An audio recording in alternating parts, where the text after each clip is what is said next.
고린도전서 2장 1절로부터 제가 봉독하겠습니다. 형제들아, 내가 너희에게 나아가 하나님의 증거를 전할 때에 말과 지혜의 아름다운 것으로 아니하였나니 내가 너희 중에서 예수 그리스도와 그의 십자가에 못 박히신 것 외에는 아무것도 알지 아니하기로 작정하였습니다.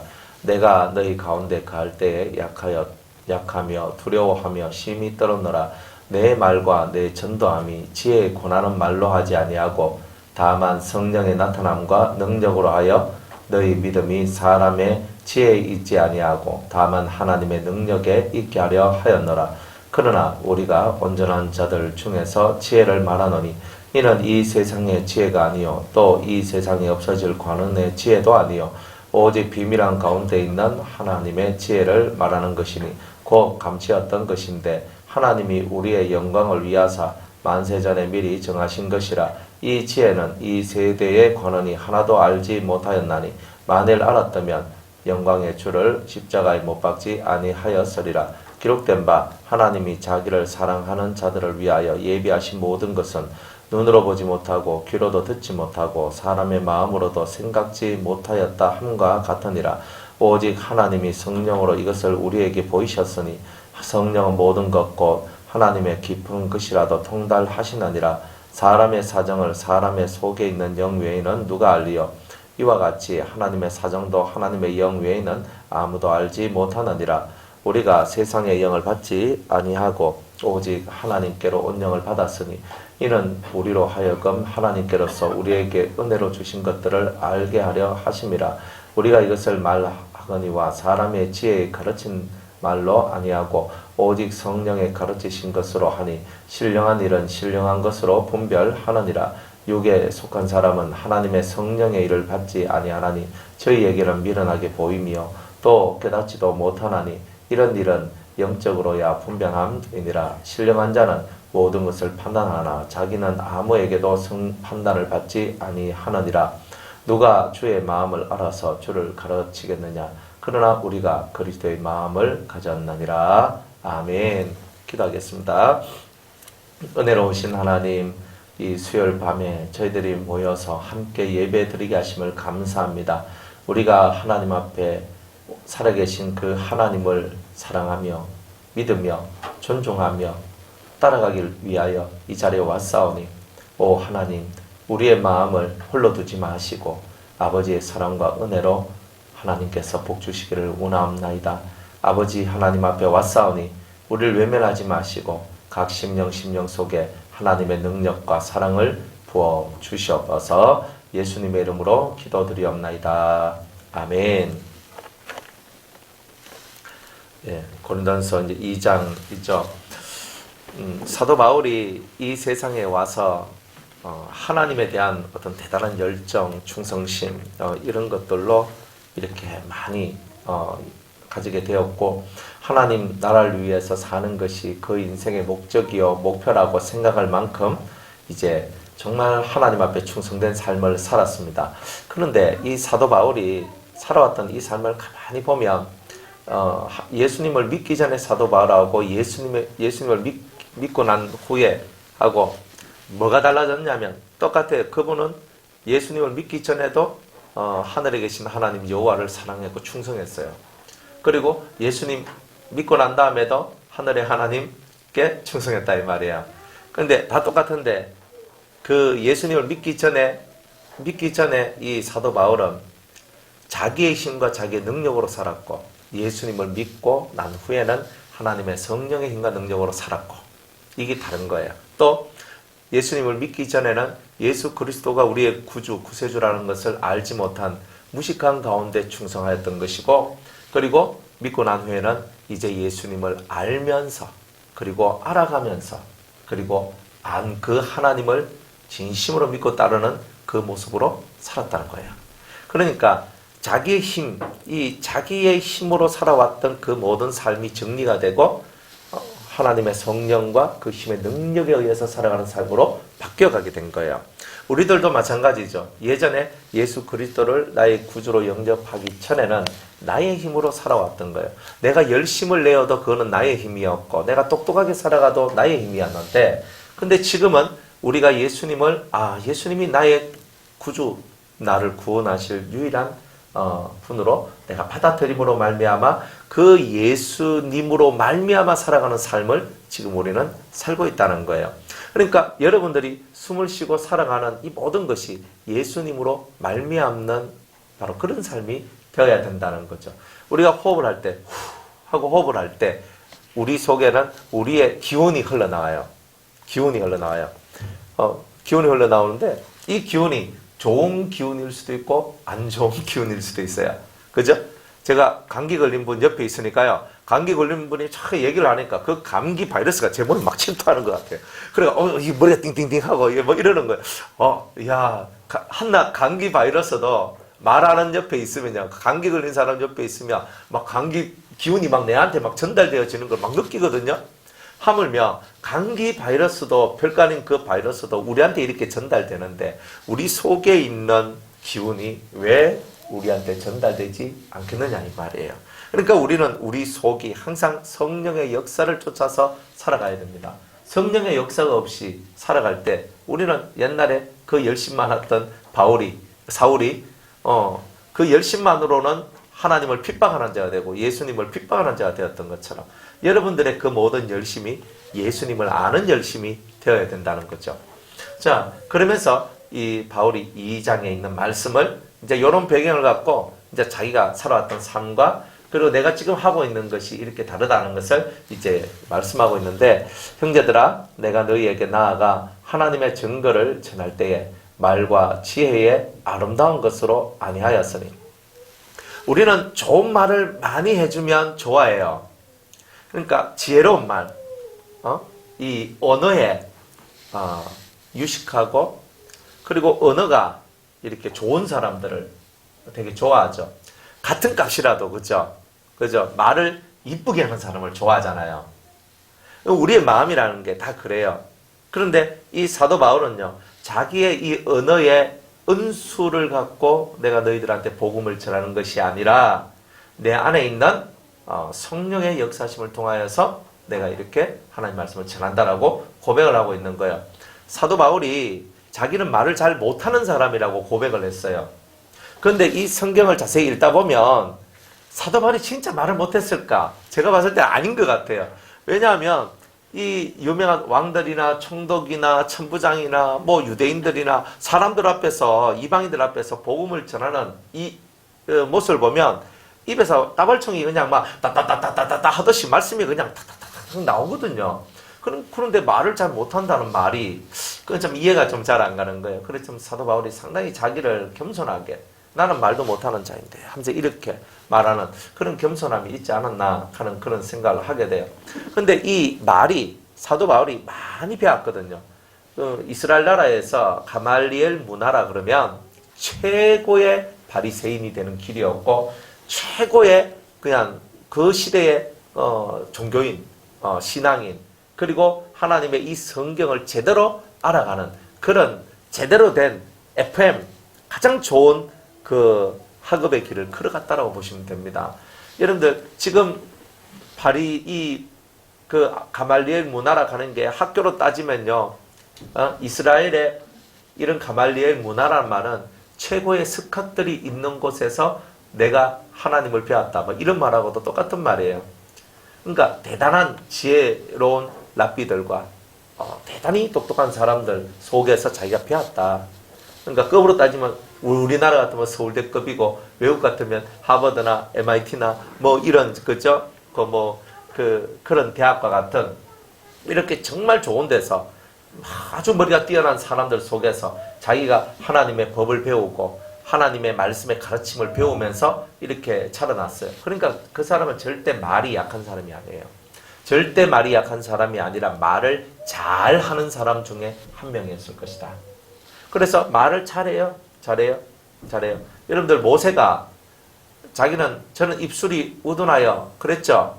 입술이 우둔하여 했지만 모세가 신명기에 설교하는 걸 한번 봐요. 그 절대 우둔한 사람의 그거 아닙니다. 그리고 하나님 말씀을 받아서 했다 할지라도 우리가 말이 우둔한 사람은요, 적어서 읽는 것도 잘 못하더라고. 보면은 그죠? 그런 걸 봤을 때 이 모세도 저는 입술이 뭐 둔하여 그럼 내가 네 형 아론을 줬지 않느냐. 바울 옆에는 바나바가 있었거든요. 그럼에도 불구하고 이들이 말을 할 때 정말 이들은 이 입에서 신적인 권능이 나왔고 대단한 말의 힘들이 이들 속에 다 들어 있었다는 거예요. 그러니까 이들은 절대 내 말과 지혜의 아름다운 것으로 할 수도 있는 사람이었다는 뜻이에요. 그러니까 말이 아주 언어 유희가 강하고 그리고 이 말이 대단히 사람들한테 설득력 있는 논리적인 말을 잘할 수 있는 그런 종류의 사람이었다는 것을 말하고 있는 거예요. 그런데 이 바울은요, 자기가 그렇게 수많은 세상의 지혜와 세상의 아름다운 말들을 가지고 있었지만 나는 내가 너희 중에 예수 그리스도와 그의 십자가에 못 박히신 것 외에는 아무것도 알지 아니하기로 작정하였다. 자기는 너무나 많은 지식을 갖고 있고 너무나 말을 잘할 수 있는 그런 것들은 다 있었다 이 말이에요. 그럼에도 불구하고 자기는 그리스도의 그 예수 그리스도에 대하여 혹은 그의 십자가, 그의 죽으심에 대하여만 나는 말할 것으로 내 마음에 굳은 결심을 했다라고 말을 합니다. 이 교회 안에서도 여러분들이 살아갈 때에 뭐가 중요하냐면 무슨 말을 하냐가 중요한 게 아니에요. 여러분들 속에 영이 역사하느냐, 성령이 역사하느냐, 성령이 역사 안 하고 뭐가 역사하느냐, 항상 이거를 봐야 되는 거예요. 이거를 봐야 돼요. 그래서 이 마음속에 성령이 역사하면 성령의 역사대로 말을 할 것이고 성령의 역사를 안 하면 자기의 지혜대로 말할 거 아닙니까? 그러니 저와 여러분들은 이 성령의 역사를 쫓아 살아가는 이 훈련을 매 순간순간마다 해 나가야 된다는 거예요. 오늘 매 순간순간마다 여러분은 뭐라고 살아야 돼요? 매 순간이 훈련이에요. 매 순간이 훈련. 말 한마디 가지고 그죠? 세상 사람 이 마음이 갈려져요. 근데 왜 말이 갈라지느냐면 내가 하는 말이 하나님의 말인지 사람의 말인지조차도 구별하지 못하기 때문에 그런 거예요. 그러니까 저와 여러분들은 이 말에서 하나님의 말 외에는 다른 말을 하지 않겠습니다. 십자가에 죽으신 예수 그리스도 외에는 다른 말을 하지 않겠습니다 하는 이런 마음의 결단, 작정들이 있어야 된다는 거예요. 바울이 왜 위대한 줄 아십니까? 여기에 쓸데없는 말 안 해요. 알짜배기 말만 하고 있거든. 그러니까 우리들도 알짜배기 말을 하고 살아가야 되는 거예요. 알짜배기 말. 그 알짜배기 말이 뭐냐? 예수님에 대하여 그리스도의 십자가, 그 죽으심에 대하여 그런 것만 말하고 살아가는 자가 복이 있는 거예요. 그래서 이 바울은 그런 것을 내가 결단했습니다. 이렇게 말씀하고 있어요. 3절에 보면 내가 너희 가운데 거할 때 약하며 두려워하며 심히 떨었노라. 여러분들 한번 보세요. 사도 바울이 보통 사람입니까? 진짜 능력을 가진 사람이거든요. 위대한 하늘의 능력과 힘을 가졌음에도 불구하고 내가 너희들 속에서 이 설교를 하고 이 말을 할 때 내가 너무 약하며 내가 또한 두려워하였고 내가 심히 떨었다는 말이에요. 이 말은 뭡니까? 혹시나 내가 말 한마디를 잘못해서 내가 혹시나 하나님의 뜻을 어그러뜨릴까? 혹시나 내가 이렇게 해서 하나님 마음을 슬프게 할까? 이런 것들에 이 바울은요 대단히 이 마음을 이렇게 떨면서 하나님께 하나님의 영광을 가려운 일을 하지 않았을까 하는 이런 마음을 갖고 하나님 앞에 서 있는 이 바울의 마음을 저와 여러분들이 봐야 된다는 거예요. 그러니까 말을 많이 하면 뭐가 많아져요? 실수가 많고 실수가 많아지면 뭐가 많아져요? 허물이 많아져요. 그러니까 자꾸 실수하면 어떻게 돼요? 자꾸 실수하면 방구 자꾸 끼다 보면 그 다음 뭐 나와요? 예? 예? 잘 모르시는가 봐 생리적으로. 그죠? 뽕뽕뽕 끓이다가 이제 팍 하면서 나오죠. 우리가 이 말의 세계도 다 똑같아요. 말의 세계는 이 입이 허물이 없는 자가 없어요. 그런데 이 입의 세계는 뭐와 같아야 되냐면 자물쇠로 잠궈놓은 디주와 같아야 돼요. 여러분들 옛날에 이 디주 알죠? 디주에 자물쇠 탁 잠가놓고 그 안에 좋은 거 많이 담아놓고 있다가 그죠? 이 디주 열쇠 가지고 있는 그분의 마음이 좋을 때 이렇게 열어가지고 그 안에 있는 좋은 거 딱 꺼내가지고 사람들한테 나눠주고 했죠. 정말 그런 것 같이 우리는 좋은 것을 꺼내는 그런 디주와 같은 좋은 것을 꺼내서 사람한테 줄 수 있는 그런 마음의 소유자들이 다 돼야 돼요. 그러면서 내가 지금 항상 하나님 앞에 서 있다. 이걸 항상 생각하세요. 여러분들의 말 한마디가 여러분의 가정의 흐름을 뒤바꿔 놓을 수 있고요. 여러분의 말 한마디가 교회의 운명까지도 바꿔낼 수 있어요. 여러분들의 말 한마디가 여러분들에게 내려오는 복을 차버릴 수도 있고, 여러분들의 말 한마디가 여러분들한테 내려오는 복을 몇 배로 더 많은 것을 받아낼 수도 있어요. 그래서 잠언서에는 항상 이 입술의 복록을 따라서 사람이 산다 그랬거든요. 누구 보고 뭐라 할까 하나도 없어요. 다 콩 심은 데 콩 나고 팥 심은 데 팥 나올 뿐이에요. 여러분들의 자녀가 잘 되기를 바라고, 여러분의 가정이 잘 되기를 바라고, 여러분의 삶이 잘 되기를 바라면 심히 두려워하고 심히 떨었노라 욕이 돼야 돼요. 말의 세계는 그와 같은 거예요. 근데 이 말이 그렇게 안 되면 항상 여기서는 역반응이 나오고, 그 역반응은 사람들과 사람의 사이를 단절시키는 일들이 나오더라. 그러니 여러분들이 왜 그런 것이 나오느냐? 성령의 역사가 아니거든. 성령의 역사가 아닌데 자꾸 나오는 거예요. 그리고 여러분들 대신방 중에 주신 하나님의 말씀들 다 있죠? 잘 기억을 하세요. 본문을 잘 기억을 하고 여러분이 그 말씀을 따라서만 움직이면 한 해 살아가는데 전혀 문제가 없어요. 왜 문제가 생기냐? 자꾸 말씀을 까먹어서 그렇다니까. 그러니까 말씀을 까먹으면 저는 어떻게 해야 되겠어요? 저는 자꾸 말씀을 되살려줘야 돼요. 그래야지 아하 그렇죠. 그러면서 여러분들이 훨씬 더 이렇게 깊은 신앙인으로 이렇게 발전되어 갈 수 있다는 거예요.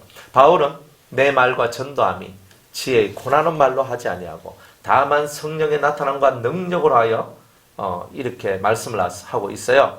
너희 믿음이 사람의 지혜에 있지 아니하고 다만 하나님의 능력에 있게 하려 함이라. 내가 내 말과 내 지혜를 해버리면 내 자랑거리가 되잖아요. 그러나 성령의 역사심을 따라 우리가 하게 되면 내 자랑이 아니라 하나님의 자랑이 되죠. 그러니까 우리가 살아가는 모든 삶이 이런 마인드를 갖고 살아가야 되는 거예요. 이런 마인드. 우리가 아무리 좋은 것을 많이 해도, 아무리 좋은 일을 많이 해도 누가 하신 것처럼, 예? 하나님께서 하신 것처럼 우리가 정말 피를 쏟아내 열심을 다하고 충성을 다해서 좋은 것을 많이 만들어냈다 할지라도 모든 영광은 하나님께, 이 모든 것을 하신 주님께, 그죠? 우리는 감사와 찬송을 올려드리며 살아나가야 되는 거죠. 그래서 신앙은 철저하게 내가 사라지는 삶을 살아가야 되는 거예요. 내가 사라지는 것. 그래서 여러분들의 심령의 상태가 안 좋으면 절대 입을 열면 안 돼요. 왜 그러냐면 내 마음의 상태가 안 좋을 때 입을 열면 독가스가 나와요. 음부로부터, 무지경으로부터 흘러나오는 그 독가스가 나와요. 그러니까 내가 지금 신앙이 안 좋다, 내가 지금 상태가, 영적인 상태가 안 좋다 싶을 때 절대로 입을 열지 마세요. 저는 저를 지켜나가는 방법 중에 하나가 뭐냐면, 제가 뭔가 상태가 안 좋다 싶을 때는요, 딱 입을 다물어요. 집사람한테도 말을 안 해요. 일단 제 속에서 뭔가가 해결되고 난 다음에 제가 얘기하려고 그래요. 안 그러면 틀림없이 제 입에서요, 안 좋은 말들이 팡팡팡 나가거든요. 제가 그걸 한두 번 경험해 본 게 아니에요. 그러니까 뭔가 이 속에서 뭔가 안 좋은 게 딱 생성됐을 때 일단 셔답! 입을 딱 닫고, 그 다음에 일단 내 속을 정리해야 돼요.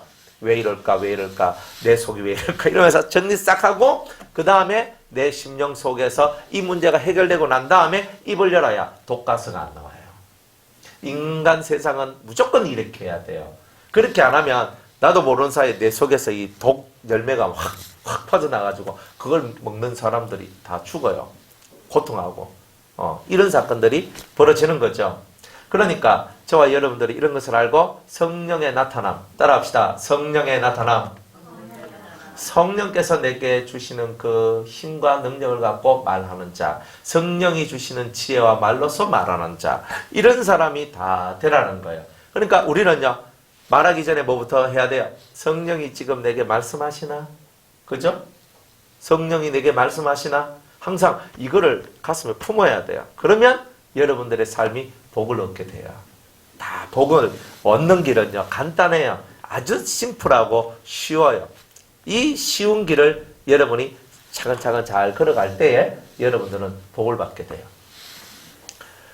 지금 세상이 막 어지럽죠. 뭐 코로나 때문에. 그죠? 그 코로나가 이렇게 막 이게 막 하니까 서울 쪽에 막 돼 있다가 이제 대구까지 이제 내려왔어요. 이제 부산도 막 이제 부산도 이제 들어왔어요. 뭐 역세권이 아니라 코로나권에 들어왔어. 이제 들어와가지고 막 그렇잖아요. 그러니까 사람들이 대단히 이제 인심이 흉악해져가는 때가 곧 시작될 거예요. 인심이. 그게 뭐냐면은 사람을 만나는 것을 두려워하는 날이 와요. 여러분들이 지금 제가 이렇게 초창기 코로나 시작될 때 제가 예언을 한 게 뭐냐면, 예언 같지도 않은 예언이지만 올 전반기에는 모든 것이 스톱된다. 웬만한 건 다 스톱됩니다. 그 정도로 이 코로나 때문에 되게 이렇게 힘든 시간들이 많이 될 거예요. 그러니까 사람들이 바깥으로 안 나가요. 그래서 외식 산업부터 시작을 해가 사람들이 찾아와서 하는 산업들은 대단히 힘들어요. 대단히 힘들고, 그리고 이렇게 뭐가 또 잘 되느냐면 결국은 이렇게 내가 필요한 거 마트 가서 이제 사는 것 또한 힘드니까 이제 주문해가지고 인터넷 온라인으로 해가지고 쇼핑하는 거 있잖아요. 하고 택배하고 배달하는 요런 게 지금 또 대단히 이제 또 그거 될 거예요. 그러나 또 그렇다 할지라도 사람들은 사람 만나는 걸 되게 두려워하는 이런 것들. 그러니까 지금은 전도하는 것도 안 돼요. 전도를 하기 싫어서 안 하는 게 아니고 전도도 사람들이 두려워해요. 혹시 이 사람을 통해서. 그래서 마스크를 끼고 있는데 마스크 끼고 뭐나 콩냥 하지만은 그게 참 어색한 이런 것들이 많아요. 그러니까 수많은 것들이 이렇게 벌어지고 있는 거죠. 세상이 혼돈돼요. 그러니까 우리는 두렵죠. 세상이 혼돈되고 세상이 엄청난 이런 일들에 빠져 있을 때 우리가 참 많은 두려움을 가질 수 있어요. 그런데 항상 하나님의 성령의 역사를 따라가는 사람은 하나님의 보호하심이 있다는 거예요. 하나님의 보호하심이 있어요. 그러니까 이번에 대구에도 신천지 교회가 지금 문제가 돼가지고 그 다데오 지파 그 성전 거기거든요. 저한테 맨날 편지 보내는 다데오 지파에 문제가 생겼어요. 그래가지고 이제 그쪽에서 이제 이렇게 나와요. 그러니까 매스컴에는요 신천지라고 안 해요. 교회라고 얘기해요. 교회라고. 그러니까 사람들이 다 뭘로 알겠어요? 교회로 알죠. 이런 것을 통해서도 신천지라고 얘기를 해야 되는데 매스컴에서는 교회라고 얘기하니까 일반 사람들은 어떻게 알겠어요? 일반 개신교회 같이 느껴지잖아요. 근데 사실은 아니다 이 말이에요. 그러니까 이 어두운 세상 속에서 또 어둠의 일이 보여지는데 보이지 않는 이런 이 어둠의 역사들이 항상 우리 교회들을 향하여 집중하고 있다. 항상 그런 거예요. 그러니까 지금 일대일수록 여러분들의 행동과 삶의 모든 모습을 이렇게 조심성 있게 만들어가야 돼. 성령이 충만한 사람은 7년 대환란 속에서도 하나님께서 우리를 보호해 주시잖아요. 그런 것처럼 여러분들도 하나님의 은혜 안에 있으면 하나님께서 여러분을 보호해 주신다는 거예요. 보호해 주신다는 거예요. 지금 우리 유성교회도 29일부터 대신방 하는데 저희 대구의 교회 이제 대신방을 지금 그것을 취소하려고 지금 하고 있어요.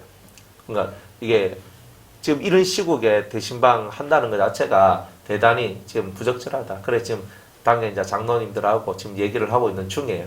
근데 아마 그렇게 될 것 같아요. 과반수 이상이 지금 과반수가 지금 손 들고 하지 맙시다 이래 나왔거든요. 다른 분들 이제 또 연락 올 건데 그래 제가 이런 것을 보면서 느끼는 게 뭐냐면은 이 세상이 어지러우면 은혜 받기도 힘들구나. 세상이 어지러우면 은혜 받기도 힘들다. 그러니까 여러분들이 지금 이 세상이 네네네 갈 때가 아니에요. 지금 세상의 이 모든 흐름들이 우리 성도들이 은혜 받고 하나님을 만나러 가는데 대단히 힘든 시절이 우리에게 찾아오고 있다. 그런데 여러분이 하나님의 은혜와 성령 안에 있으면 여러분들을 보호하시는 하나님의 은혜가 항상 어딜 가든지 함께 하실 것이라는 거예요. 그래서 여러분들이 이렇게 하면서 이렇게 우리가 평상시 우리들 살아가는 모든 삶의 모습들을 아주 정결하고 깨끗하게, 그죠? 뭐 나라에서도 뭐 손 씻거라, 뭐 해라, 마스크 껴라, 막 이렇게 많이 얘기하잖아요. 그러니까 우리들도 세상 속에서 우리들도 예의를 지키고 하나님이 우리를 보호해 주셔도 우리가 우리의 예의를 지키고 그리고 지금은 사람 많은 곳에는 웬만하면 안 가시는 게 좋고요. 그러니까 뭐 사람이 많은 데는, 사람이 운집한 그런 곳에는 웬만하면 안 가는 게 좋아요. 그러니까 세상이 지금 너무 이 병이 막 어디서 튀어나올 줄 모르잖아요. 그러니까 여러분들 그렇게 하시고, 교회도 이제 소독하고 뭐 이런 부분들을 또 잘해야 되는 또 일들이 또 있는 거예요. 교회도 깔끔하게 지금 해야 되고. 그러니까 세상 속에서 성령께서 우리를 보호하시지만 그럼에도 불구하고 우리들은 또 뭘 해야 되냐면, 세상 사람, 우리 믿지 않는 분들이 우리를 오해하지 않도록, 그죠? 우리 또한 이렇게 잘 해나가야 될 이런 필요성들이 지금 있는 때가 왔다는 거예요. 예, 예, 그런 줄 아시고, 항상 성령께서 여러분들을 이끄시는 대로, 항상 성령이 뭐라고 말씀하신지를 보세요. 성령께서 여러분들에게 뭐라고 말씀하시는지를 여러분이 볼 때, 그때 여러분들한테 자유함이 와요. 자유함이 온다고. 왜 우리 인생에 자유함이 없냐면, 성령의 인도를 받지 않기 때문에 내가 결정해서 내가 살려고 그러니까 항상 뭔가 힘이 드는 게 많아요. 그런데 성령의 역사를 쫓아갈 때는 힘이 드는 것이 아니라 자유하면서 그 길로 가요. 왜? 주의 영이 계신 곳에는 뭐가 있다? 자유함이 있다는 거예요. 성령의 역사로 따라서 주님이 내게 역사하시네, 주님이 내게 말씀하시네, 주님이 나를 이렇게 하라 하시네, 아멘 하고 순종하는 게, 이게 진짜 사실은 자유함이다 이 말입니다. 그래서 진짜 자유함이다. 그리고 지금 이렇게 뉴스 같은 거 보면은 시내버스 뭐 이런 거 잘 안 된다잖아요. 뭐 지하철은 어떤가 모르겠는데, 지하철이든 시내버스든 사람들이 많이 운집되어 있는 곳에 사람들이 가기를 기피하는 일들이 벌어진다잖아요. 그러니까 이 세상 사람들도 다 그렇게 살고 있단 말이에요. 그러니까 여러분들도 사람들이 많은 곳으로 가는 것은 대단히 기피하고, 지금은 자중하시고, 바깥에 나가는 것보다는 집에서 이렇게 있는 성경을 꼭 기도하는 이제 그런 삶을 사셔라. 이제 이런 내용이에요. 제가 어제 대전에 이렇게 갔다 왔었거든요. 대전에 이제 할머니한테 내가 너무 이렇게 안 가기도 뭐하고 그래서 이제 가서 그 할머니한테 이제 또 말씀을 전하고 이렇게 쭉 했어요. 그래, 1시간 좀 더 이렇게 말씀을 전하고 같이 찬송도 부르고. 근데 병원에 갔는데 코로나 때문에 병실에 못 들어가게 해요. 지금 못 들어가게 하고 1층에 그 휴게실 같은데 딱 뭐 할머니하고 같이 거기서 이제 할머니 말씀하면 외워보세요 하면서 이제 말씀도 여기 하고, 이제 그리고 또 성경 이제 찬송도 같이 부르고, 또 제가 대화도 하고, 마음속에 있는 근심을 이렇게 좀 해결해 드리기도 하고, 이제 이렇게 이제 했거든요. 그리고 난 다음에 거기서도 어디로 갔냐면 대천으로 갔었어요. 대천에 이제 우리 그 청년 하나가 대천에서 군 복무를 하는데 장교로 있어요. 그래서 이제 그 청년한테 이제 갔어요. 그래, 대전에서 1시간 정도 거리니까 이제 그 가서 보고, 그 가서 이제 예배를 이제 드렸었어요. 근데 예배를 드리면서 제가 뭐라고 했냐면, 진짜 거기는 대천이니까 그 도심지에 살던 사람한테는 참 뭔가 모를 이렇게 수용소 같은 느낌이거든요. 아침에 뭐 9시 반 정도 출근을 해가지고 이제 저녁에 5시 반에 퇴근을 해요. 예, 그러면 그 사이에 이 시간들을 뭐라고 지내냐 이 말이에요. 그런데 하나님께서는 당신에게 이러한 환경, 정말 세상 속에서 이렇게 살짝 외딴 지역으로 이렇게 이끌어 주신 것이 왜 그렇게 했냐면, 하나님께서는 형제를 준비시키길 원하신다. 그 안에서 얼마나 좋으냐. 이 사는 그 사택도 너무 좋아요. 2년 전에 리모델링 해가 너무 깨끗한 거예요. 이 대대장님이신데, 그 대대장님이 쓰던 그 관사를 자기가 받은 거예요. 그러니까 평수도 넓고 너무 좋아. 야, 내가 이렇게 관사 이렇게 좋은데 처음 봤다 야 그랬어요. 그래가지고 딱 들어왔어. 그런데 요쪽 집하고 요쪽 집하고 이렇게 요 집이 있는데, 요쪽 집하고 요쪽 집을 하려면 여기 방이 있고 거실이 있고 이렇게 하는 거야. 야, 너무 잘 됐다. 요쪽에 너 방에서 거기서 너가 울고불고 기도하고 뭐 하나님 앞에 기도한다 그래도 니한테 뭐라 할 사람 한 명도 없겠다. 야. 그러면서 제가 총각 때 했던 일을 제가 좀 잠시 얘기를 해줬거든요. 내가 결혼하기 전에 요 아파트 우리 신혼집 살집을 준비해놔놓고 거기서 혼자 성경 읽고 찬송하고 기도했는데, 그때 정말 하늘로부터 내려온 그 성령의 역사나 그 은혜를 나는 참 이렇게 많이 받았었다. 하나님께서 너에게 원하시는 게 뭐냐? 그 고독한 그 자리가 곧 네가 은혜 받는 자리고 하나님을 만나는 그 자리다. 이제 그래가지고 어제 이제 그 설교를 이제 했었어요. 지금 우리들한테도 정말 필요한 것은 뭐냐면은 내가 서 있는, 내가 앉아 있는 그곳이 곧 하나님을 만날 그 자리예요. 우리의 마음이 늘 분주복잡해서 막 이리로 저리로 왔다 갔다 하는 이런 마음이 아니라 우리의 마음을 항상 골방에 들어가 있는 사람의 마음과 같은 마음을 가져야 돼요. 골방에 들어가 있는 마음과 같은 마음. 우리 골방에 들어가면 편히 쉬거나 아니면 책을 읽거나 조용히 사색을 하거나 이런 삶을 살지요. 그러니까 지금 세상이 아비규환에 빠지고 대단히 뭔가 모를 이 흔들림 속에서 진동이 막 마음의 진동들이 일어나는 이때에 여러분들은 어디로 들어가야 되냐면 마음의 골방 속으로 여러분들이 들어와서 그 속에서 여러분의 마음이 세상의 흔들림과 같은 흔들림 속에 들어가지 말고 그 속에서 살아계신 하나님께 집중하며 그 하나님과 교통할 수 있는 그 하나님의 은혜 안에 들어갈 수 있는 그런 심령의 모습으로 매일매일 이 기간들을 여러분들이 사신다면 병이 우리한테 안 오는 것은 물론이요. 더 중요한 것은 여러분들이 그런 심령의 골방을 만들고 살아갈 때에 여러분의 마음의 불안함이나 두려움들이 다 사라지게 될 것이라는 거예요. 사람들은요, 세상이 이러면 막 복잡해지고 더 막 이러면 만약 해운대 지금 백병원 응급실 폐쇄됐다며요.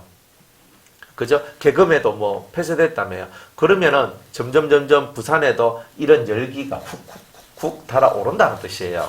그러면은 계속 이런 것들이 이렇게 발생되어지면 점점 이 사람들 세상 살이가 더 힘들어지고 어려워지시는 이런 것이 이 부산에도 지역적으로 나오게 될 것입니다. 그렇기 때문에 이게 전반기 동안에는 이 뭐 후유증이 다 지나가려면 전반기는 아마 지나가야 아마 그렇게 안 되겠나. 그러니까 기본으로 전반기는 지나가야 된다 봤을 때 그동안에 여러분들은 이 시절 동안 뭐라고 사시겠습니까? 마음의 골방을 만들고 그 골방 안에서 여러분의 심령의 쉼을 얻으세요. 여러분의 이 마음의 골방 안에서 여러분들이 뭐 어딜 가도 마음이 분주복잡하면 안 돼요. 그리고 골방에 들어간 것과 같은 마음을 가지면 여러분들 속에 있는 이 불안함이나 힘듦이나 괴로움이나 아픔이나 상함이나 이런 것들이 오히려 이런 시절을 쫓아서 여러분들이 마음의 골방을 만들고 살아간다면 훨씬 오히려 여러분의 속이 더 깔끔하게 정리되어질 것이고 삶 또한 훨씬 더 깔끔하게 되어지는 이런 일들이 있게 될 것이란 말입니다. 세상이 이렇게 되면 다 우리는 누구 탓을 하죠. 우리는 늘 모든 일에 감사함으로 하나님 앞에 영광을 돌려야 될 일들이 있는 거예요. 우리가 어떤 병에 걸려도 감사함으로 이것을 받아야 되고 우리가 어떤 일이 있어도 우리는 늘 하나님 앞에 감사함으로 받아야 되는 거죠. 그게 성령 안에 있는 사람들한테는 저절로 된다는 거예요. 그냥 성령의 역사 밖에 있으면 감사가 없어요. 감사가 없어요. 우리 여기 캠프할 때 애들한테 그랬어요. 하나님의 형상 9가지에 대해서 신성과 인성에 대해서 제가 막 설명을 했거든요. 여러분들 다 이렇게 살고 싶죠? 네, 저도 정말 하나님 앞에 정말 이렇게 살고 싶어요. 막 이렇게 다 얘기를 해요. 그런데 얘기를 하지만 아무리 내가 그렇게 하고 싶어도 이 모든 하나님의 형상을 소유하기 위해서 꼭 가져야 될 열쇠가 있다. 자물쇠를 열 수 있는 열쇠가 하나 있다. 그 열쇠가 뭐냐? 감사다. 그랬거든요. 그러니까 여러분들 속에 나는 하나님의 형상을 가지고 싶어요. 나는 하나님의 은혜 안에 있고 싶어요. 나는 하나님의 사랑 안에 있고 싶어요. 뭐 온갖 좋은 것은 다 하고 싶지. 그러나 우리가 그렇게 되지 않는 이유는 감사가 없기 때문에 문이 열리질 않아요. 크신 하나님을 닮아가려면 감사가 충만해야 되는 거예요. 그러니까 어떤 일들 속에서도 내게 은혜를 주신 하나님께 감사, 때로는 내게 깨우치심을 주신 하나님께 감사, 내게 이런 것을 통하여 이걸 알게 하신 하나님께 감사. 그러니까 이런 감사가 있을 때 여러분의 심령이 이렇게 보다듬어지고 하나님의 보호 속에 쏙 들어가요. 근데 감사가 없으면 안 돼요. 네? 우리 허용길 집사님이 또 하셨거든요. 네, 또 할아버지가 되셨어요. 원래 할아버지신데 또 할아버지가 되셨어요. 그래 이제 애를 이렇게 낳아야 되는데 우리 산모가 이제 진통이 있어가지고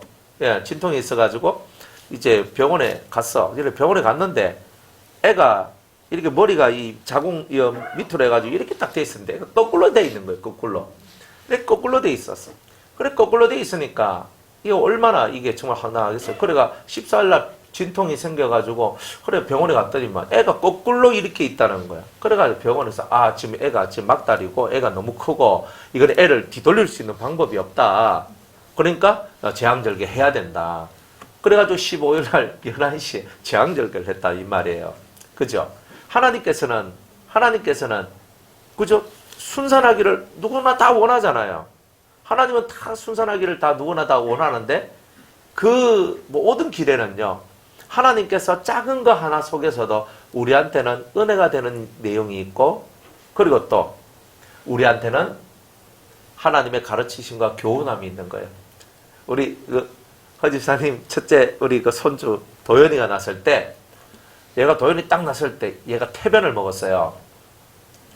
거기 맛있다고 먹었는지 지금도 먹성은 좋은데 근데 얘가 태변을 먹었어. 그래 태변을 딱 먹으니까 그때 인큐베이터 속에 들어갔었거든요. 그렇게 있었어요. 하나님께서 그죠? 그 아이가 태변을 먹지 않도록도 할 수 있잖아요. 그러나 또 하나님께서는 이 태변을 먹도록 먹게 되는 이런 상황이 발생되었다. 둘째는 거꾸로 있었어. 그러니까 하나님께서는 다 하는 말씀이 있는 거예요. 그 속에는. 그런 것을 우리가 깨닫고 살아가는 거예요. 그러면서 그렇구나. 그러면서 뭐 하느냐? 똥을 먹어도 감사. 그리고 거꾸로 있어도 감사. 왜? 그 모든 외형적인 일들은 우리의 삶을 깨우치고 배우게 하고 알게 하는 일이 나오는 거예요. 여러분들은 많은 것이 두려운 것이 많을 거예요. 그런데 사실은 진짜 두려워해야 될 것은 하나님께서 내게 하시는 말씀을 내가 알아듣지 못한다는 것이 진짜 두려운 거예요. 우리는 하나님 앞에서 하나님이 하신 말씀들을 들어야 돼요. 여러분들의 자식들이 다 잘 되기를 바라죠. 그런데 자식들이 잘 안 되는 모습을 봐요. 그러면 그걸 통해서 니는 말을 안 듣노. 니는 좀 내 말 좀 들어라. 우리는 이렇게 얘기를 하거든요. 남편이 말을 안 들어. 마누라가 말을 안 들어. 우리 부모님이 또 말을 안 들어. 내가 만들고 싶어하는 것이 안 만들어져. 우리는 수완이 좋지 못하는 어떤 이런 많은 일들을 바라보면서 우리 항상 마음속에 이 불편한 마음들이 자꾸 생겨나는 거예요. 그런데 우리가 살아가는 이 모든 인생사의 이야기들은 감사해야 될 일로 가득 채워져 있다는 거예요. 가득 채워져 있다. 그러니까 이 감사해야 될 일들이 너무 많음에도 불구하고 우리가 하나님 앞에서 감사를 하지 않기 때문에 하나님께서는 그 속에서 우리가 깨달을 수 있는 중요한 영혼의 비밀과 하나님의 은혜로운 것들을 우리가 다 잃어버리게 되는 것이 나오게 된다는 거예요. 제가 자식을 길러보면서도 제가 느끼는 게 뭐냐면 자식이 다 내 뜻대로 안 돼요. 내 마음대로 안 돼요. 우리 여기 이제 왔던 우리 그 캠프에 왔던 애들 중에 이제 어떤 이제 초등학교 이제 6학년 올라가는 애가 있어요. 퉁퉁한 애였거든요. 걔는요, 걔 엄마하고 이제 얘기를 해보니까 얘는 먹는데 엄청 집중을 한대요. 먹는데 엄청 집중을 한대요. 그러니까 막 얘는 먹는데 막 미친듯이 먹는데 막 진짜 막 열심히 계속 먹고 애가 막 그러는 거예요. 그래가지고 그게 너무 걱정이 돼. 애가 또 살도 막 이렇게 막 찌고 이러니까 엄마가 막 걱정이 심한 거예요. 그래 있었어요. 그런데 이제 어제 갈 때 이제 우리 아들내미하고 같이 갔거든요. 그래 이제 같이 갔는데 그래 가니까 이 아들내미가 이제 걔 아들한테 있잖아요. 그 애한테 딱 얘기하는 걸 제가 살짝 들었어요. 야, 스트레스 받지 말고 열심히 먹어. 나도 옛날에 너와 같았어. 나도 옛날에 너와 같았어. 나도 옛날에 하면서 지가 그 옛날에 그 5학년 때 6학년 때 사진을 들고 있는 거예요. 그거를 딱 보여주면서 있잖아. 나도 옛날에 너와 같았어. 봐. 근데 지금은 이렇잖아. 그러니까 너 너무 스트레스 받지 마. 애가요. 갑자기 얼굴이 확 피어지는 거예요. 이 사람들은 그래서 그 엄마도 걔가 먹는데 자꾸 집중을 하고 막 하니까 엄마가 막 스트레스를 받아가지고 야 먹지마 계속 하는 거야. 그런데 애가 안 먹습니까? 애는요 스트레스 받으면서 또 먹어. 예. 근데 그렇게 돼 있었어요. 그러면서 이제 제가 어제 이제 그 꼬마한테 제가 이런 얘기를 했어요. 걔가 참 보고 싶었거든요. 그 형제 둘이가. 그래서 애들 이제 쓰다듬어주고 얘기하면서 제가 이런 얘기를 해줬어요. 얘야, 마음껏 먹고 즐겁게 먹고 그래 살라고. 괜찮다. 그런데 네가 내가 많이 먹었다 생각될 때, 네가 잘 먹었다 생각될 때 네가 숟가락을 놓을 수 있는 요 마음만 가지면 너는 음식을 많이 먹을 수 있는 자격이 있는 거야. 네가 나를 먹고 싶어. 계속 먹어야 돼. 계속 먹어야 돼. 이게 아니라 내가 먹다가 이만하면 족하지 않나? 이만하면 됐지 않나? 그러면 이걸 넣을 수 있어야 돼. 너가 절제만 배우면 어떤 음식도 마음껏 먹을 수 있는 자격이 있어. 그랬어요. 이 사람들한테 애들 교육을 할 때도 똑같아요. 애들 교육을 할 때도 하나님이 주신 음식을 갖고 열심히 먹고 먹을 때 우리는 먹으면 너 이거 하면 안 돼. 너 돼지 돼. 너 뚱뚱해져. 너 뭐 이래져. 막 이렇게 하니까 애들 스트레스를 받아서 부모 보는 데서는 안 먹는데 어디 가서 먹어요? 안 보는 데서 다 먹어요, 애들이. 그러면서 막 오히려 안 좋은 음식들, 좋지 못한 음식들을 막 먹는 거예요. 그러니까 막 살이. 제가 초등학교 4학년 2년 전에 봤는데 2년 전에 볼 때는 그 정도로 안 뚱뚱했거든요. 근데 지금은 tuk 나가 이래거든 올라오는데 우와 진짜 이래요. 그러니까 얘가 심리적으로도 많이 스트레스를 많이 받고 있구나. 제가 그런 것들을 알았어요. 그러니까 여러분들이 매사에 올바른 말이 다 옳은 말이 아닙니다.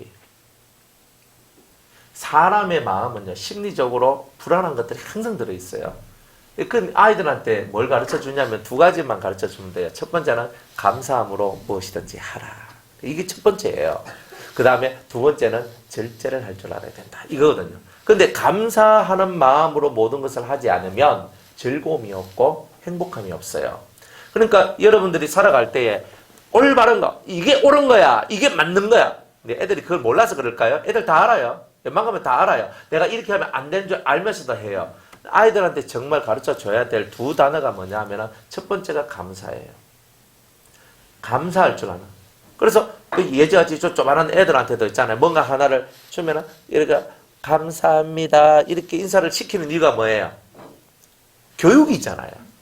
어릴 때부터 뭘 하는데 사모님 이거 하나 주세요. 목사님 이거 하나 주세요. 이게 아니잖아요. 그죠? 애들이 만약 목사님 저는 아이스크림 먹고 싶어요. 그럼 제가 아이스크림 사줬어요. 그죠? 아이스크림 받고 핑하고 횡하고 가버렸어. 그러면요 그 뒤에는 두 번 다시 안 사줘. 왜 안 사주냐면 그죠? 이유가 있죠?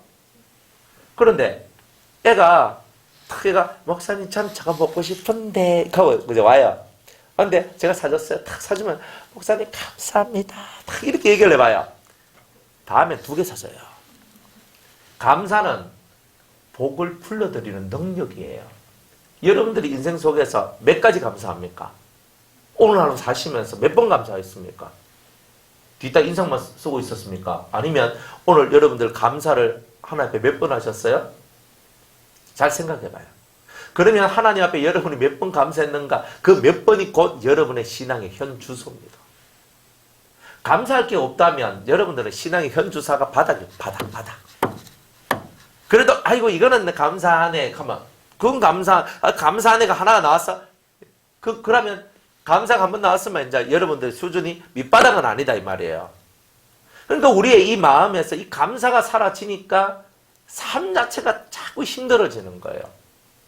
감사하지 않습니까? 오늘 여러분들 예배당 나온 게 감사하지 않습니까? 일하고 피곤하실 텐데, 가정일 돌보고 피곤하실 텐데, 힘들 텐데, 예배당에 왔어요. 감사하지 않습니까? 하나님의 말씀을 들을 수 있는 기회가 주어졌고, 만약 내가 아팠다면, 내가 만약 교통사고가 났다면, 내한테 만약 힘든 일이 왔고, 위급스러운 일이 다가왔다면, 제가 오늘 이 자리에 앉을 수 있었겠습니까? 감사하지 않습니까? 제가 오늘 오다가 교통사고가 나가지고, 꽝 해가지고 제가 병원에 입원했다. 그러면 또 못하잖아요. 그죠? 대타로, 장로님, 제가 병원에 입원했는데, 장로님, 오늘 좀 하십시오. 제가 또 이렇게 해야 되잖아요. 그렇게 하지 않고 우리가 함께 예배 드릴 수 있다는 게 은혜요. 감사하지 않습니까? 피곤해도 이 자리에 왔는 게 감사하지 않습니까? 오늘 하루가, 그죠? 지구가 한 바퀴 제대로 돌아줘서 고맙지 않습니까? 감사하지 않습니까? 지구가 제대로 안 돌아가면 어떻게 됩니까? 곤란하잖아요. 그러니까 모든 것이요. 우리가 살아가는 모든 것이 감사한 거예요. 감사한 거. 작은 거 하나라도 여러분들이 감사하는 마음으로 살아가면 마음의 불안감, 마음의 두려움들이 사라져요. 작은 거 하나에도 그런 마음을 담는 여러분이라면 여러분들은 틀림없이 성령의 은혜와 역사를 가진 성도라고 말할 수 있다 이 말이에요. 성도는 성령의 역사가 있어야 성도인 겁니다. 성령의 역사가 없으면 성도라고 말하기가 되게 어렵잖아요. 거룩한 사람. 그래서 이 성도에게 주어진 가장 큰 은혜는 뭐냐? 좋은 은혜는 뭐냐? 감사할 수 있도록 성령께서 우리를 항상 인도해 주신다는 거예요. 많이 감사한 은혜가 있기를 바랍니다. 6절입니다. 그래서 우리가 자꾸 내 능력이 아니라 하나님의 능력이 모든 것을 만들어냈다. 그러니까 감사가 나올 수밖에 없어요.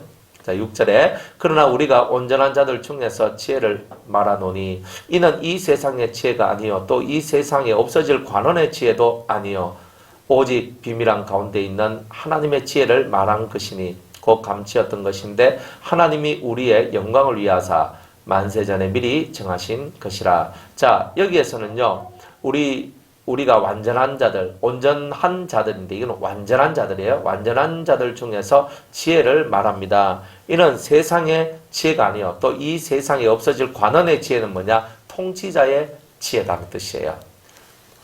이 세상 관원, 이 세상 통치자의 지혜도 아니다. 여러분들 세상을 통치하는 사람은 저마다 다 나름의 철학과 지혜를 가지고 있거든요. 그런 지혜도 아니래요. 이 지혜는 비밀한 가운데 있는 하나님의 지혜를 말하는 것이다 그랬어요. 감춰져 있죠. 비밀하다는 말은 뭐예요? 비밀하다는 말은 감춰져 있는 거죠. 숨겨져 있는 거예요. 그냥 하늘로부터 우리에게 내려온 그 참다운 지혜가 있는데 그 감추었던 것인데 우리에게 허락하셨다. 그가 바로 예수 그리스도라는 거예요. 예수님이 바로 우리의 참다운 지혜로서 오셨죠. 예수님을 연구하다 보면 삶의 지혜가 저절로 나옵니다. 내가 어떻게 살아가야 될 지혜가 나온다는 거죠. 그래서 이 지혜는 이 세대의 관원이 이 세상 통치자가 하나도 알지 못하였나니 아무도 하늘로부터 내려온 참 지혜를 알지 못하였다는 거예요. 만일 알았다면 영광의 주를 십자가에 못 박는 일은 하지 않았을 것이다. 이렇게 말씀하고 있어요. 기록된 바 하나님이 자기를 사랑하는 자들을 위하여 예비하신 모든 것은 자기를 사랑하는 자를 위하여 예비하신 모든 것은 눈으로 보지 못하고 귀로도 듣지 못하고 사람의 마음으로도 생각지 못하였다 함과 같으니라. 하나님께서 감춰놓은 이 하늘의 지혜가 우리에게 임하면 우리가 눈으로 보지도 못하고 귀로도 듣지도 못하고 사람의 마음으로 생각지도 못했던 마음속에서 뭔가 드러나지도 못했던 그 엄청난 이야기가 우리한테 들려지고 보여지고 알려진다는 거예요. 여러분들 지금 눈으로 보는 게 다가 아니거든요. 우리가 지금 보는 것이 다가 아닌데 우리가 진짜 받아야 될 은혜가 뭐냐 하면 내가 이때까지 눈으로 보지도 못하고 귀로도 듣지 못하고 내 마음으로 생각지도 못했던 그 세계를 여러분들이 얻는 것, 이게 뭐냐? 하늘의 지혜에 속하는 거예요. 남들 아는 건 내가 알고 있다. 하늘의 지혜 아닙니다. 남들이 모르는 것을 내가 알고 있다. 바로 이거예요. 여러분들한테 있는 가장 중요한 것은 그 어떤 사람들도 알지 못하는 하늘의 비밀을 여러분들이 깨닫고 있다는 거예요. 예수 그리스도가 우리의 구원자라는 것이 얼마나 멋진 말이에요. 여러분들 이 말은요 그냥 말이 아니라 우리에게는 생명이죠. 예수님을 통하여서 하늘의 문이 열려져요. 예수님을 통하여서 하늘 영계의 문이 열려져요. 예수님을 통하여서 지혜로운 비밀의 문들이 확 열려져요. 그러니까 우리가 깨닫지 못할 세상의 엄청난 비밀들이 확 드러나거든요. 이런 것이 하늘의 지혜다. 그러니까 우리가 여러분들이 그 지혜를 받게 되면 보이지 않는 것이 보이게 되고 들리지 않았던 것이 들리게 되고 내가 알지 못하는 것이 마음으로 생각지도 못했던 그 세계가 내한테 열려지게 되는 그런 은혜가 있게 될 것이라는 말이에요. 그러니까 여러분들은 이제 이 심령 속에서 내가 예수를 믿는 것은 내가 눈으로 보지도 못하고 귀로 듣지도 못하고 마음으로 생각지도 못했던 그 세계를 얻기 위하여 예수 믿는 거다. 이렇게 여러분이 예수 믿는 정의를 내리셔야 되는 거예요. 예수님은 위대하십니다. 살아계십니다. 그 예수님을 통해서 오는 보지도 못하고 듣지도 못하고 내가 상상조차 하지 못했던 세계가 우리한테 열려지는 이것이 뭐냐? 예수 믿는 자에게 주신 하나님의 은혜라는 거예요. 그러니까 우리가 성령을 쫓아 행하지 절대로 우리의 힘과 능력으로 살지 않는 이유가 바로 여기에 있다는 거예요. 그러니까 여러분들은 남이 보지 못한 것을 봤어요? 예? 우리 송명희 시인이 그분이 뇌성마비거든요. 그리고 뇌성마비니까 이 얼굴과 온몸이 막 뒤틀려. 이렇게 막 뒤틀려. 이렇게 막 뒤틀려. 입도 뒤틀리고 온 인상도 막 뒤틀려요. 이런데 이분이요. 이러면서 막 글을 써요. 글을 써. 이렇게 글을 써가지고 옛날에 제 고등학교 때 대학생 때 뭐 시집도 내고 송명희 시집 1 이래가지고 내고 진짜 글자 쓰는 거 보면 이걸 어디 알아먹나 싶은데 인간적으로 보면 그런데 그 속에 주옥과 같은 시들이 그 안에 숨겨져 있었거든요. 나 가진 것 없어도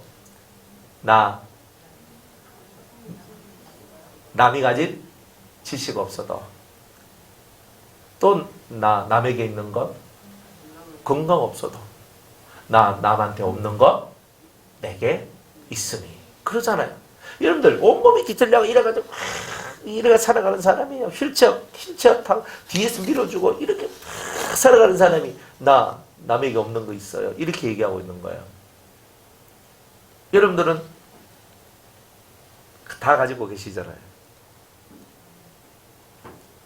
그거는 진짜 세상이 가져야 될 세상 속에서 기본적으로 우리가 가질 수 있는 신체의 자유 상실, 교육 상실, 건강의 자유 상실. 그러나 그분은 은혜 안에 있으니까 그걸 바라보지 않고 예수님 안에 있으니까 그걸 바라보지 않고 자기한테 있는 약점들을 바라보지 아니하고 자기 속에 있는 남에게 없는 것 갖게 하셨네. 여기에 믿음의 눈으로 쳐다보고 있는 거예요. 여러분들은 뭘 보고 있어요? 남이 가진 것 좋아해요. 남이 가지지 못한 것을 가져서 은혜로워요. 남이 보지 못한 것을 보아서 너무 즐겁고요. 남이 듣지 못한 것을 들어서 너무 행복해요. 뭐 이런 거 있으시나요? 살아가는 게 이렇게 살아가야 되는 거예요. 근데 우리가 그렇게 살아가지 못하니까 우리의 삶이 예수 믿는 나의 삶이 힘든 거예요. 힘든 거예요. 다들 피곤하지요. 뭐 인생살이가 안 피곤한 사람 나와보라고 그래요. 더 피곤하지.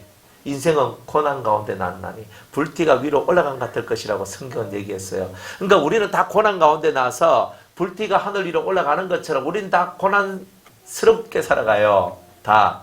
그런데 우리는 그들이 보지도 못하고 듣지도 못하고 생각지도 못한 것을 받았는 거예요. 그게 바로 은혜란 말이에요.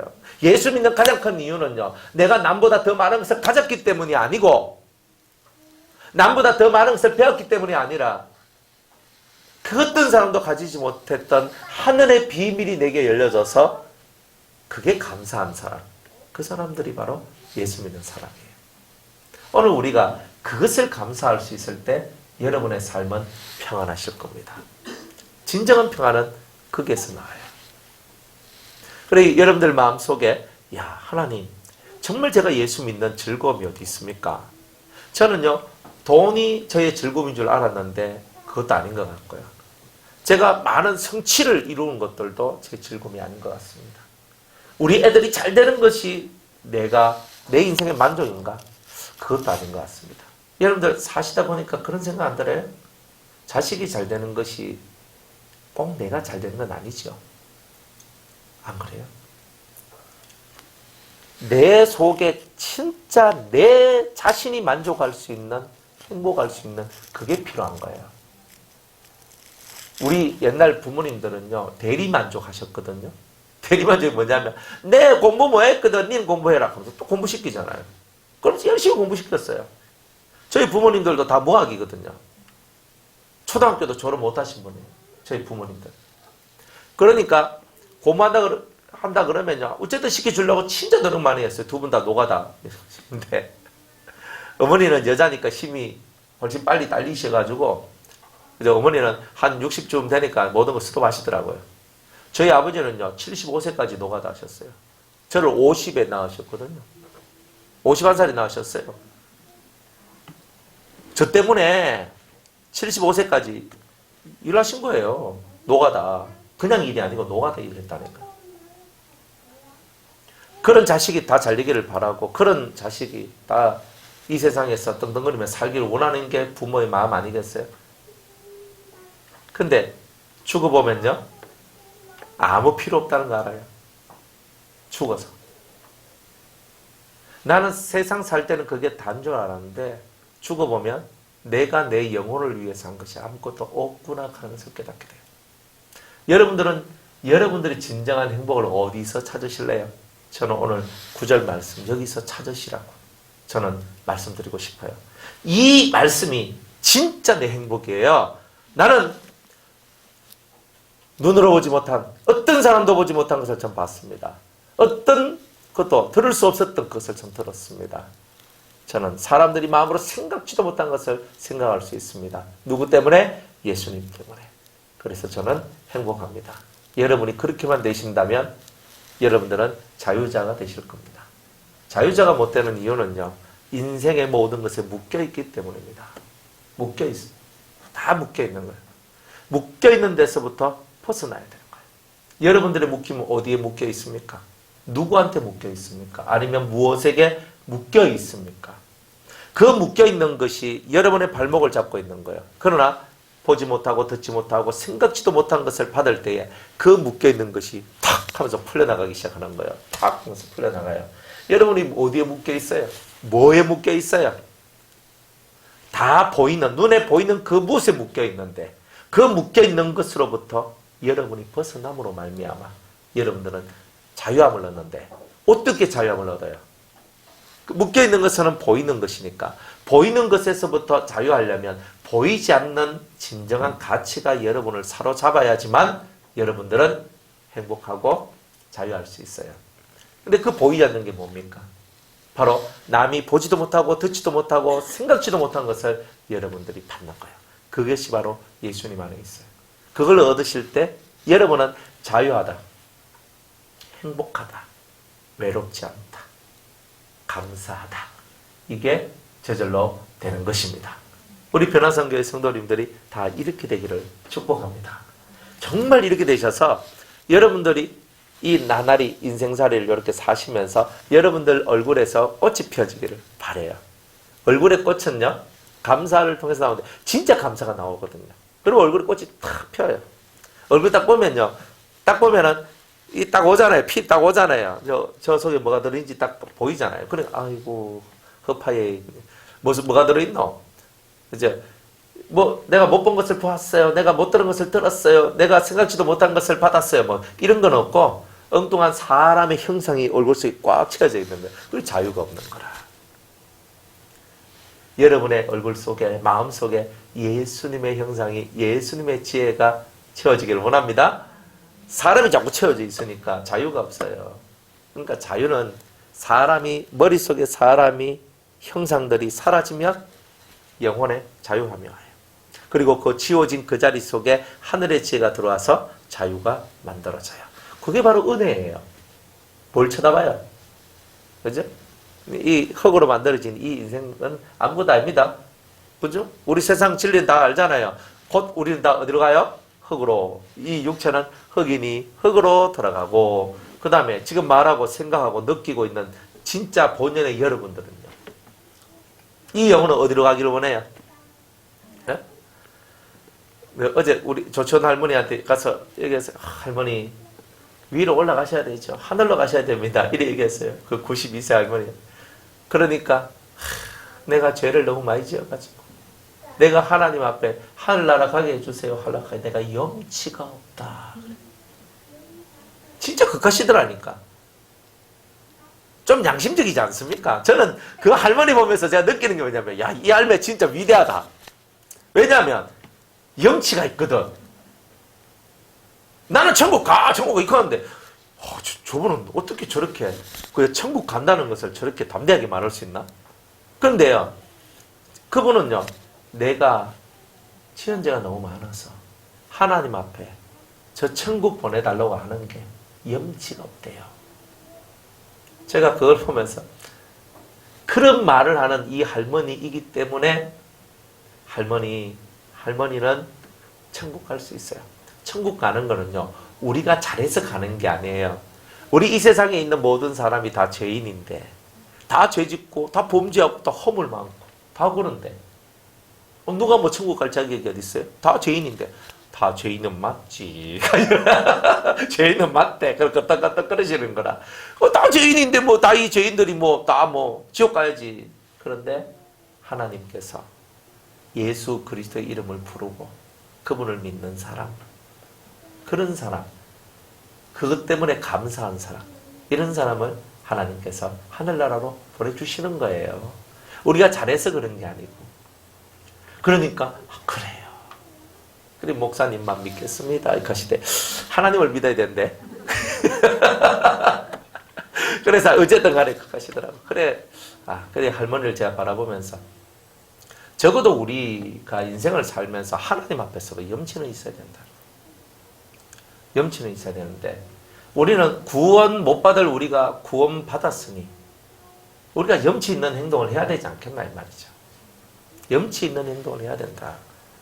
그러니까 나도 옛날에 구원받지 못한 인생이었고 누구든지 다 구원받지 못한 인생이었는데 이제 내가 잘했어가 아니라 하나님의 은혜 안에서 내가 구원을 받았으니 내 염치는 어떤 염치예요? 내가 잘해서 구원받을 것 같으면 당신 고치세요. 박 집사님 당신 고치세요. 이렇게 말할 수 있어요.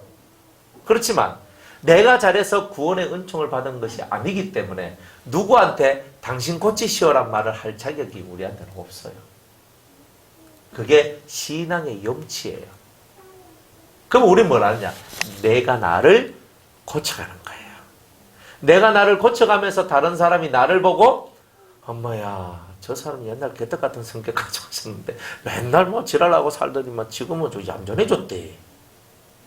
어이구 저 사람은 저렇게 말도 많고 잘 살아가지만 이제 말이 없더라. 이제는 조용히 하나님만 바라보고 살아가더라. 야 저건 어땠든 좋아하고 아니다 지성질 어디 가나 좀 기다려봐라 또 지성질 나온다 또 누가 이렇게 하거든요. 그래 몇 년을 기다리냐 한 3년을 보내야 돼. 3년을 딱 지나가면 모든 사람이 다 인정해줘요. 아따 저 사람 변화됐디. 우리는 그렇게 사는 거예요. 누구를 향하여서 고치시오 말할 자격이 우리한테는 없어요. 그 말하는 사람은 염치가 없는 사람이에요. 뭘 고쳐요? 내나 고치야지. 남 보고 뭘 고치라 그래요. 내가 자식들한테 제가 이 자식들을 바라보면서도 그렇거든요. 야 임마 너희 고쳐 임마 너희 고쳐 임마 이렇게 할 게 없어요. 왜냐하면 제가 고쳐지면 애들이 다 고쳐지더라니까요. 집에서 그죠? 제가 누워서 뒹굴뒹굴거리고 이거 핸드폰 보고 있고 제가 TV 보고 있고 제가 하고 있고 애들 똑같이 해요. 그런데 제가 정말 하나님 앞에서 집중하고 살면 애들도 하나님 앞에서 집중해요. 다 누구 탓이고 윗물이 맑아야 아랫물이 맑다. 다 내 탓인 거예요. 그러니까 누구 보고 고치라 그래요.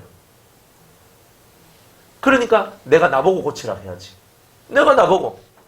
그래서 니도 못 고치는 주제에 무슨 남 보고 고치라 그래. 이걸 가져야 되는 거예요. 그래서 항상 겸손히 나를 고치는 일만 하시면 돼요. 교회는요. 남 뜯어 고치는 곳이 아니고 교회는 내가 고장났거든요. 교회는 내가 고장났으니까 나를 수리하는 곳이지. 그죠? 나도 옆에 좀 막 옆구리 터지고 나사 풀리고 이래가지고 와가지고 이제 고치고 있는데 그죠? 남보고 야 니 옆구리 터졌다 야 옆구리 좀 주다 마라 이거 하고 있으면 되냐 이 말이지. 그런 거 하지 말고 자기 고치는 일을 잘 하라 이 말이에요. 그러면 자기가 고쳐지면 모든 사람들이 고쳐진 그 사람을 보고 야 박수를 쳐요. 그리고 나도 저렇게 하고 싶다. 그게 바로 선교하는 거고 그게 바로 전도하는 거고 그게 바로 덕을 세우는 거고 그게 바로 올바른 것을 전파하는 거예요. 항상 이런 마인드를 갖고 살아나가면 여러분이 되는 거예요. 누구 보고 뭐라 해요? 남편 보고 니 고쳐라. 아내가. 그러니까 또 남편이 성질내가지고 니는 어디 가거든요. 서로가 뭐 서로 보고 맨날 고치라고 하는데 그 그만하라고요. 그거 해봤자 손가락 부딪히면 번개밖에 안 나요. 그냥 파방 하면서. 그래 우리가 그런 것을 그만하고 자기를 돌아보는 거예요. 내 행실을 돌아보고 내 모습을 돌아보면서 하나님 제가 고치겠습니다. 이렇게 살아갈 때 남이 못 보던 것을 보고 남이 못 듣는 것을 듣고 남이 생각지도 못한 것을 할 수 있는 여러분이 되실 것입니다. 이런 삶을 살아가는 자가 은혜를 받은 자의 삶이고 진짜 예수님을 믿고 알아가는 자의 삶이라는 겁니다. 내가 뭘 고쳐야 될지 모른다. 그럼 한참 멀은 겁니다. 내가 뭘 고쳐야 될지 모른다는 말은 한참 멀었어요. 그러면 뭘 해야 돼요? 내가 어디가 탈났고 어디가 고장난 줄 모르면 뭘 해야 돼요? 여러분들은 말씀을 아직 덜 들었다는 뜻입니다. 하나님의 말씀을 자꾸 들으세요. 여러분이 어디가 고장난 줄 알면 고쳐요. 그런데 내가 고장난 것이 안 보이고 남이 고장난 것이 보이면 여러분들은 더 큰 고장이 나요. 그렇기 때문에 항상 요 마인드를 갖고 여러분들이 신앙생활 하시면 여러분들의 삶과 가정과 직장과 사업장과 학교와 여러분들이 움직이는 모든 곳이 화평을 이루고 덕을 이루고 복을 이루게 되는 일들이 나오게 될 것입니다. 그래서 이번 한 주간 열심히 사셔서 목사님, 야 수요일날 말씀 듣고 남이 보지 못하고 듣지 못하고 생각지도 못했던 그것을 받는 자가 진짜 복되다 하셨는데 제가 기도하다가 이런 것을 보았습니다. 들었습니다. 생각지도 못한 이런 지혜가 올라왔습니다. 와, 이런 것이 돼야 돼요. 그런 것이 될 때 예수 잘 믿는 것이 되는 겁니다. 예수 잘 믿는 여러분들 다 되시기를 축복합니다. 오늘 여기까지 하겠습니다.